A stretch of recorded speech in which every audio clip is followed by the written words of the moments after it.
അസ്സാം വലൈക്കും dear friends. ഇന്നത്തെ നമ്മുടെ സ്പെഷ്യൽ നിങ്ങൾ ആരും ഇതുവരെയും ട്രൈ ചെയ്ത് നോക്കിയിട്ടില്ലാത്ത ഒരു അടിപൊളി വെറൈറ്റി റെസിപ്പിയാണ്. നമ്മുടെ ഈ വീഡിയോ കണ്ടുകൊണ്ടിരിക്കുന്ന സമയത്ത് നിങ്ങൾക്ക് ഇഷ്ടപ്പെടുകയാണെങ്കിൽ ഒന്ന് ലൈക്ക് ചെയ്തേക്കണേ. അതുപോലെ തന്നെ നമ്മുടെ ഈ ചാനൽ ആദ്യമായിട്ട് കാണുന്നവരും ഇതുവരെയും സബ്സ്ക്രൈബ് ചെയ്യാത്തവരും പ്ലീസ് ഒന്ന് സബ്സ്ക്രൈബ് ചെയ്തേക്കണേ. ഞാനിടുന്ന വീഡിയോസ് ഉടനടി കിട്ടുന്നതിനായി സബ്സ്ക്രൈബ് ബട്ടന്റെ തൊട്ടടുത്ത് കാണുന്ന ബെല്ലൈക്കൺ കൂടി ക്ലിക്ക് ചെയ്തിട്ട് ഓൾ എന്ന ഓപ്ഷൻ എനേബിൾ ചെയ്യാനും മറക്കല്ലേ. ആദ്യം തന്നെ ഇതിനായിട്ട് ഒരു മിക്സിയുടെ ജാറിലേക്ക് 250 ml കപ്പിന് 1 കപ്പ് പാൽ ഒഴിച്ചു കൊടുക്കുക. ഇനി ഇതിലേക്ക് 2 കോഴിമുട്ട പൊട്ടിച്ചതും കൂടി ഒഴിക്കാം.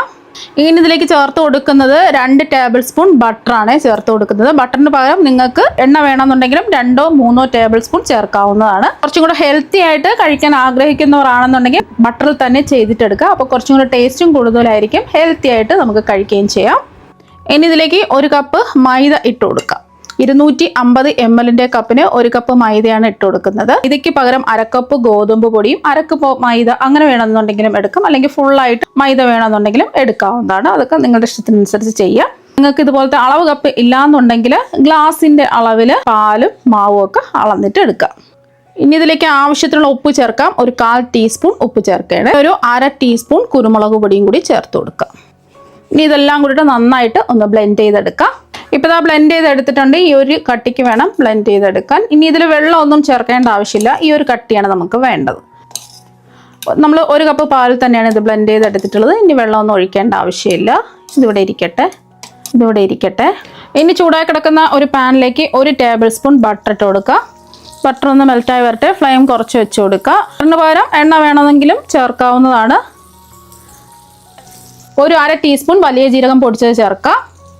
ഒരു 10 സെക്കൻഡ് ഒന്ന് ഇളക്കി കൊടുത്ത് ആ വലിയ ജീരകത്തിൻ്റെ പച്ച മണമൊക്കെ ഒന്ന് മാറിക്കിട്ടുന്നത് വരെ ഒന്ന് ഇളക്കി കൊടുക്കുക. ഒരു 10 സെക്കൻഡ് ആയപ്പോൾ ആ വലിയ ജീരകത്തിൻ്റെ ഒരു മൂത്ത മണമൊക്കെ വന്നിട്ടുണ്ട്. ഇനി ഇതിലേക്ക് 1 ടേബിൾ സ്പൂൺ ഇഞ്ചി ചെറുതായിട്ട് കട്ട് ചെയ്തെടുത്തതും 1 ടേബിൾ സ്പൂൺ വെളുത്തുള്ളി അല്ലികൾ ചെറുതായിട്ട് കട്ട് ചെയ്തതും കൂടി ചേർത്ത് കൊടുക്കുക. ഇഞ്ചി വെളുത്തുള്ളി പേസ്റ്റ് ഓരോ ടീസ്പൂൺ വീതം ചേർത്ത് കൊടുക്കാവുന്നതാണ്. അല്ലാന്നുണ്ടെങ്കിൽ ഇതുപോലെ ചെറുതായിട്ട് കട്ട് ചെയ്ത് ചേർത്ത് കൊടുത്താലും മതി. ഇതിൻ്റെയും ഒരു പച്ച ടേസ്റ്റൊക്കെ ഒന്ന് മാറി കിട്ടുന്നവരെ ഒരു 10 സെക്കൻഡ് ഒന്ന് ഇളക്കി കൊടുക്കാം. ഇപ്പോൾ ഒരു 10 സെക്കൻഡ് ആയിട്ടുണ്ട്. ഇഞ്ചിയുടെയും വെളുത്തുള്ളിയുടെയും ആ പച്ച ചുവയൊക്കെ ഒന്ന് മാറിയിട്ടുണ്ട്. ഇനി ഇതിലേക്ക് ഒരു വലിയ സവാള ചെറുതായിട്ട് കട്ട് ചെയ്ത് ചേർത്ത് കൊടുക്കാം. വലിയ സവാളയാണെന്നുണ്ടെങ്കിൽ 1 എടുക്കുക, മീഡിയം സൈസ് സവാളയാണെന്നുണ്ടെങ്കിൽ 2 എടുക്കുക. ഇതുപോലെ പൊടിയായിട്ട് കട്ട് ചെയ്തെടുക്കുക. ഇനി ഇതിലേക്ക് 2 പച്ചമുളകും കൂടി ചേർത്ത് കൊടുക്കാം. നല്ല എരിവുള്ള പച്ചമുളകാണെന്നുണ്ടെങ്കിൽ 1 എടുത്താൽ മതിയാകും. ഇത് എരിവ് കുറഞ്ഞ പച്ചമുളക് ആയതുകൊണ്ട് ഞാനിപ്പോൾ 2 എടുത്തിട്ടുള്ളത്. ഒരുപാടിട്ട് വഴറ്റിയെടുക്കേണ്ട ആവശ്യമൊന്നുമില്ല, ചെറുതായിട്ടൊന്ന് വാടി വന്നാൽ മതി. ഇനി സവാള പെട്ടെന്ന് വയന്ന് കിട്ടണമെന്നുണ്ടെങ്കിൽ കുറച്ച് ഉപ്പും കൂടി ചേർത്ത് കൊടുക്കുക. ഒരു 1/2 ടീസ്പൂൺ ഉപ്പ് ചേർത്ത് കൊടുക്കാം. ഉപ്പൊക്കെ അവരവരുടെ ഇഷ്ടത്തിനനുസരിച്ച് കൂട്ടിയും കുറച്ചൊക്കെ എടുക്കാവുന്നതാണ്. ലാസ്റ്റിൽ ഉപ്പ് കുറവെന്നുണ്ടെങ്കിൽ ഉപ്പ് നോക്കിയിട്ട് ഉപ്പ് ചേർത്ത് കൊടുത്താൽ മതി. ഇപ്പോൾ സവാളയൊക്കെ ഒന്ന് വയന്ന് വരട്ടെ. ഇപ്പോൾ സവാളയൊക്കെ ജസ്റ്റ് ഒന്ന് വാടി കിട്ടിയിട്ടുണ്ട്. ഇനി നമുക്ക് ഫ്ലെയിം ഒന്ന് കുറച്ച് വെച്ച് കൊടുക്കുക. 1/2 ടീസ്പൂൺ മുളക് പൊടിയും ഒരു 1/4 ടീസ്പൂൺ മഞ്ഞൾപ്പൊടിയും ചേർത്ത് കൊടുക്കുക. ഞാനിപ്പോൾ കാശ്മീരി മുളക് പൊടിയാണ് എടുത്തിട്ടുള്ളത്. സാധാരണ എരിവുള്ള മുളക് പൊടിയാണെന്നുണ്ടെങ്കിൽ ഒരു 1/4 ടീസ്പൂൺ മുളക് പൊടിയൊക്കെ ചേർത്ത് കൊടുത്താൽ മതി. ഇതിൽ പച്ചമുളകുണ്ട്, പിന്നെ കുരുമുളക് പൊടി ചേർക്കുന്നുണ്ട്. അപ്പോൾ അവരവരുടെ ഇഷ്ടത്തിനനുസരിച്ചൊക്കെ മുളക് പൊടി ചേർക്കാവുന്നതാണ്. ഇനി ഇതിലേക്ക് നമുക്ക് ഒരു 1/2 ടീസ്പൂൺ കുരുമുളക് പൊടിയും ഒരു 1/4 ടീസ്പൂൺ ഗരം മസാല പൊടിയും കൂടി ചേർത്ത് കൊടുക്കുക. ആദ്യം നമ്മൾ ഇതിൽ ഒരു 1/2 ടീസ്പൂൺ വലിയ ജീരകത്തിന്റെ പൊടി ചേർത്ത് കൊടുത്തിട്ടുണ്ട്. അതുകൊണ്ടാണ് ഒരു 1/4 ടീസ്പൂൺ ഗരം മസാല പൊടി ചേർത്ത് കൊടുത്തത്. വലിയ ജീരകത്തിന്റെ പൊടി ഇല്ലാന്നുണ്ടെങ്കിൽ ഒരു സമയം 1/2 ടീസ്പൂൺ ഗരം മസാല പൊടി ചേർത്ത് കൊടുക്കുക. ഒരു 10 സെക്കൻഡ് ഇളക്കി കൊടുത്ത് ആ പൊടിയുടെ പച്ചമണമൊക്കെ ഒന്ന് മാറിക്കിട്ടുന്നവരെ ഒന്ന് ഇളക്കി കൊടുക്കുക. ഒരു 10 സെക്കൻഡ് ആയപ്പോൾ ആ പൊടികളുടെ എല്ലാം പച്ചമണം മാറിയിട്ടുണ്ട്. ഇനി ഇതിലേക്ക് നമുക്ക് കുറച്ച് മല്ലിയില കട്ട് ചെയ്ത് ചേർത്ത് കൊടുക്കാം. മല്ലിയില ഇല്ലാന്നുണ്ടെങ്കിൽ കുറച്ച് കറിവേപ്പില കട്ട് ചെയ്ത് ചേർത്ത് കൊടുത്താലും മതി.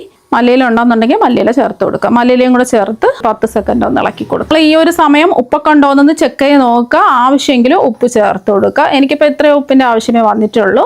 ഉപ്പ് കുറവാണെന്നുണ്ടെങ്കിൽ ഒരു സമയം ഉപ്പ് ചേർത്ത് കൊടുക്കുക. അപ്പോൾ മല്ലിയിലൊക്കെ ഒന്ന് വാടി വന്നിട്ടുണ്ട്. ഒരു 10 സെക്കൻഡ് ഇത് ആയിട്ടുണ്ട്. ഇവിടെ റെഡി ആയിട്ടുണ്ട്. ഇത്രയും മതി. ഇനി നമുക്ക് ഫ്ലെയിം ഓഫാക്കി ഇത് ചൂട് മാറാൻ വേണ്ടിയിട്ട് മാറ്റി വെക്കാം. ഇനി ഇത് തയ്യാറാക്കാൻ വേണ്ടിയിട്ട് ഒരു സോസ് പാൻ ചൂടാക്കാൻ വെച്ചിട്ടുണ്ട്. ഫ്ലെയിം ഒന്ന് കുറച്ച് വെച്ച് കൊടുക്കുക. ഇനി ഇതിലേക്ക് 1 ടീസ്പൂൺ ബട്ടർ ഇട്ട് കൊടുക്കാം. ബട്ടറിന് പകരം എണ്ണ വേണമെങ്കിലും എടുക്കാവുന്നതാണ്. ഇനി ബട്ടർ എല്ലാ ഭാഗത്തും ഒന്ന് സ്പ്രെഡ് ചെയ്ത് കൊടുക്കുക. ബട്ടർ എല്ലാ ഭാഗത്തും ബ്രഷ് ചെയ്ത് കൊടുത്തതിന് ശേഷം ഇതിലേക്ക് നമ്മൾ അടിച്ചു വെച്ചിരിക്കുന്ന ബാറ്റർ ഇതിലേക്ക് അങ്ങ് ഒഴിച്ചു കൊടുക്കുക. ഇനി നമ്മൾ വഴറ്റി വെച്ചിരിക്കുന്ന മസാല ഇതിൻ്റെ പുറത്ത് ഇങ്ങനെ വിതറി ഇട്ട് കൊടുക്കുക. മുഴുവനും അങ്ങ് ഇട്ട് കൊടുക്കുക.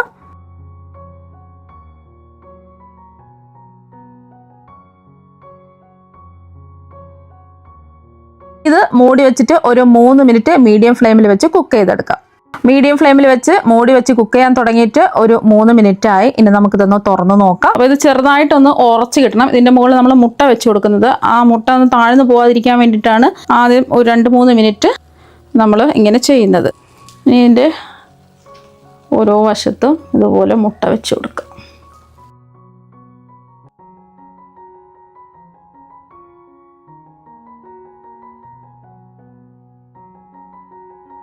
ഇതുപോലെ ഒന്ന് പ്രസ് ചെയ്ത് വെച്ച് കൊടുക്കുക. ഇനി ഇതിൻ്റെ നടുവിലായിട്ടും കൂടെ വെച്ച് കൊടുക്കുക.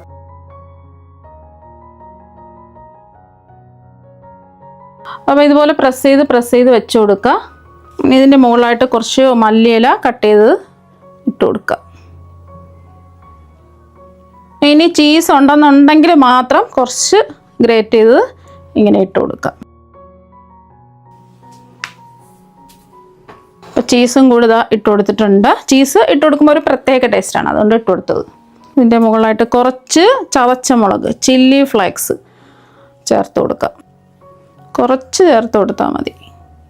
ഇനി കുറച്ച് നമുക്ക് ടൊമാറ്റോ സോസ് അവിടെ ഇവിടെ ആയിട്ട് ഇങ്ങനെ ഒഴിച്ചു കൊടുക്കാം.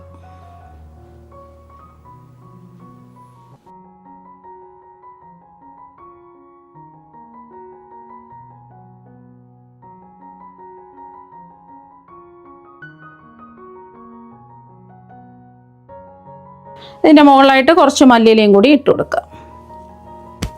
ഒരു 5 മിനിറ്റ് ഒരു തവ ചൂടാക്കിയിട്ടുണ്ട്. ഈ തവയുടെ മുകളിൽ വേണം ഇത് വെച്ച് കൊടുക്കാൻ.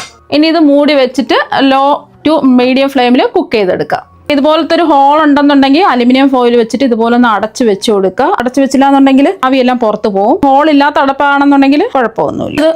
ഇപ്പം നമ്മളിത് കുക്ക് ചെയ്യാൻ തുടങ്ങിയിട്ട് ഒരു 20 മിനിറ്റ് കഴിഞ്ഞിട്ടുണ്ട്. ഇനി തുറന്ന് നോക്കാം. ഇനി വെന്തിട്ടുണ്ടോ എന്ന് അറിയാൻ വേണ്ടിയിട്ട് ഒരു ടൂത്ത് പിക്കോ കത്തിയോ ഒന്ന് കുത്തി നോക്കാം. ഇപ്പോൾ കണ്ടില്ലേ, മാവൊന്നും ഒട്ടിപ്പിടിക്കാതെ ടൂത്ത് പിക്ക് നല്ല ക്ലിയർ ആയിട്ട് കിട്ടിയിട്ടുണ്ട്. അഥവാ മാവ് ഒട്ടിപ്പിടിച്ചിരിക്കുകയാണെന്നുണ്ടെങ്കിൽ 5-10 മിനിറ്റ് വീണ്ടും ലോ ഫ്ലെയിമിൽ മൂടി വെച്ചിട്ട് കുക്ക് ചെയ്തെടുക്കാം. ഇനി ഇതിൻ്റെ സൈഡൊക്കെ ഒന്ന് വിടിയിച്ച് കൊടുത്തതിന് ശേഷം ഒരു പാത്രത്തിലേക്ക് ഡീമോൾഡ് ചെയ്യാം. അടിക്കൊന്നും പിടിക്കാതെ നല്ല പെർഫെക്റ്റ് ആയിട്ട് കിട്ടിയിട്ടുണ്ട്. ഇനി ഇത് മറിച്ചിട്ട് കൊടുക്കാം.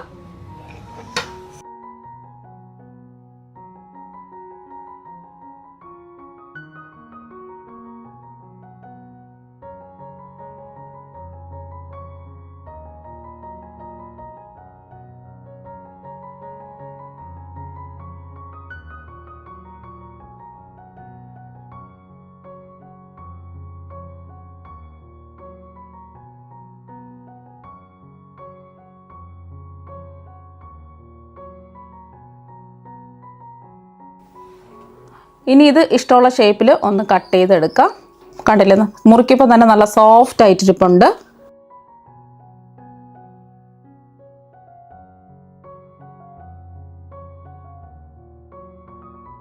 ഇനി കട്ട് ചെയ്ത പീസ് അങ്ങ് എടുക്കാം. ഇപ്പം എല്ലാം നന്നായിട്ട് വെന്ത് അടിപൊളിയായിട്ട് ഇതാ കിട്ടിയിട്ടുണ്ട്. അപ്പോൾ ഒട്ടും തന്നെ നമ്മൾ ഇത് എണ്ണയൊന്നും ചേർത്തിട്ടില്ല. അതുകൊണ്ട് ഹെൽത്തി ആയിട്ട് നമുക്ക് ധൈര്യമായിട്ട് കഴിക്കാം. അപ്പോൾ നിങ്ങൾ എല്ലാവരും ഇതുപോലെ ഒരു പ്രാവശ്യം ഒന്ന് ട്രൈ ചെയ്ത് നോക്കുക. തീർച്ചയായും നിങ്ങൾക്ക് എല്ലാവർക്കും ഒരുപാട് ഇഷ്ടമാകും. അപ്പോൾ നമുക്ക് മറ്റൊരു വെറൈറ്റി വീഡിയോ ആയിട്ട് വീണ്ടും കാണാം. താങ്ക്